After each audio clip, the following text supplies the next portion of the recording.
we're going to do some extra practice questions. I'm going to get my friend Addison to help us.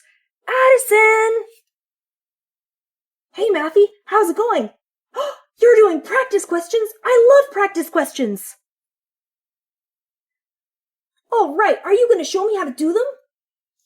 Of course, Addison. That's what I'm here for. Let's read the question. There were 32 watermelons at a fruit stall. Mr. Lee sold 12 watermelons in one day. How many watermelons are left at Mr. Lee's fruit stall? Oh boy, I can't wait to solve this question. It looks like so much fun. But how do we know if we're going to use a whole part model or a comparison model? That's easy. What we're going to do is we're going to look for keywords in the question. Anybody see any keywords? How many watermelons are left at Mr. Lee's fruit stall? That's right! Left is the key word. Let's circle it. Oh boy, I want to circle it. That means that we're doing a... What does that mean, Matthew? If we see the word left, we're going to use a whole part model. Now, Addison, do you remember how to draw a whole part model? Kind of. I think we start with a hole.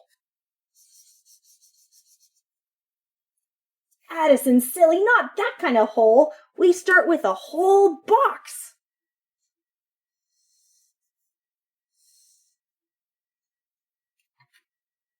Oh. Okay, now let's see. Mr. Lee sold 12 in one day, and how many are left at his fruit stall? He started with 32. So, that means that there are two parts. There's how much he sold and how much is left. Now, Addison, what do you think?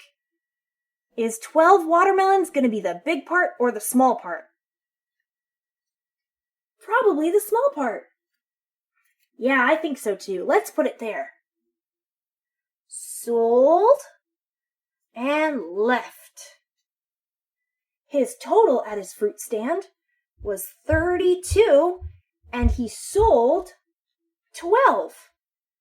So let's see if we can figure out how many are left.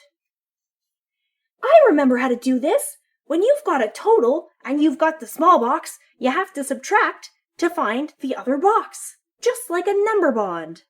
Let's do that. 32 minus 12 equals. And we can solve that in column form. 32 minus 12 equals. 2 minus 2 is 0. 3 minus 1 is 2. So 20. He must have 20 fruits left. Great job! That's awesome! I wonder what kind of fruits they are. My favorite are bananas. What's your favorite fruit? Want to do another question with me? Yeah, oh boy, I certainly do. All right, let's do one more. Maybe you can read it out this time. All right, Sam bought a shirt and a pair of pants. The shirt cost him $34. That's an expensive shirt. And the pants cost him $20. How much more did the pair of pants cost than the shirt?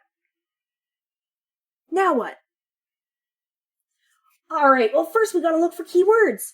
Do you see any keywords? Let's see. Keywords would tell us what kind of question we're doing, right? So, how much more did the pair of pants cost than the shirt? What in there kind of indicates what relationship these two numbers have? More, and then a little bit before that, how much more? Awesome, let's circle it.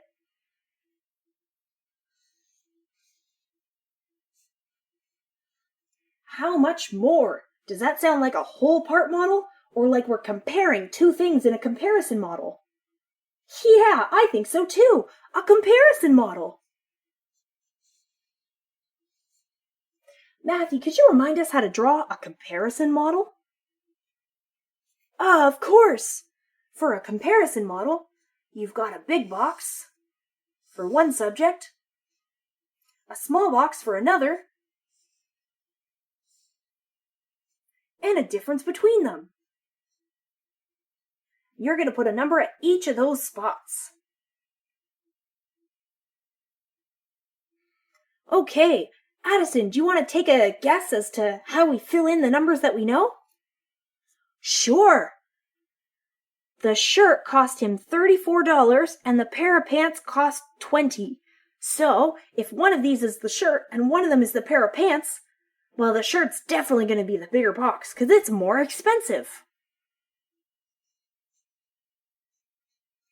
And that leaves the pants for the other one. So the shirt cost $34. We know the price of that one. The pants cost $20. We know the price of that. And I guess we don't know the difference.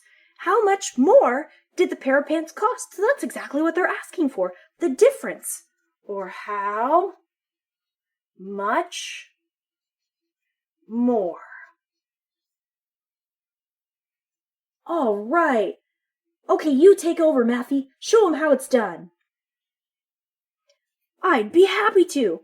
All right, so here we've got a big box, we've got a small box, and we don't know the difference between them. Well, I know that the big box is the same size as the small box plus the difference. So if I want to get just the difference, I'm going to use not plus, but minus or subtraction. I'm going to take the $34 minus the $20 of the less expensive item. 4 minus 0 is 4. 3 minus 2 is 1. That makes 14. Let's write out our number sentence. $34 minus $20 equals $14. That means that the shirt is $14 more expensive than the pants. It must have been a really cool shirt. Maybe it had superheroes on it. What's your favorite t-shirt? Does it have a cool logo? All right, that was fun, Matthew. And of course, if the kids want to join us for more practice, they can like, share, and subscribe, and download the worksheet and the answer sheet so they can practice at home with their friends. Yeah, I highly recommend doing math with a friend. It's so much better. Aw, thanks, Matthew. I like doing math with you too. See you later, everyone. Bye!